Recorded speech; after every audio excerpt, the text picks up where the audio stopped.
Kan jedhamtaati. Saartuu. Saartuu eenyuti? Saartuu abbaa gadaati. Duraaniif maqaa warra uummata musliimaa. Abbaa honki yaabee hundi waan musliima ta'aniif abbaa kan ittiin baratu jiru saartuu aliyyuuti. Garuu maqaan aliyyuu san maqaa uummata arabaa waan ta'eef ammaaf saartuu abbaa gadaati. Bukeeraa dhufee sarargee aanaa daaroo labuutiin. Aanaa daaroo labuutiin dhufte. Maaliif dhufte? Inni dhufteef maali? Wanni nun dhufeef ayyaana warra Oromoo. Ayyaana Oromoo dabran lafee isaanii ayyaana san asitti kabajuudhaaf dhufee jechuudha. Ayyaana warra yaadannoo warra dabree san kabajuudhaaf dhufte. Ayyaana kana kabajuudhaan uummanni kun faayidaan argatu ni jira jetteetti yaadda? Faayidaan sirri jira.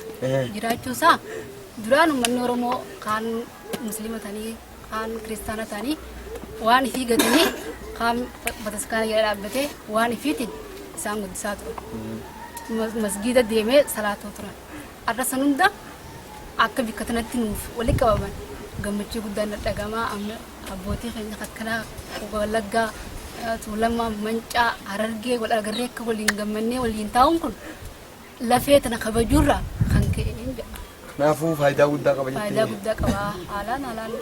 Amma fakkeenyaaf wanni biraa ammoo malleen warri gadaan bakka jiru kun illee tokko nu haa ta'u. Tokko.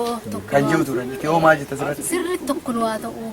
Arrallee burus tokkichaa sanii waan bulluuf waan tokko ta'eef tokkichaa sanii bullee bikkatti kabajachuu ni dandeenya jedha.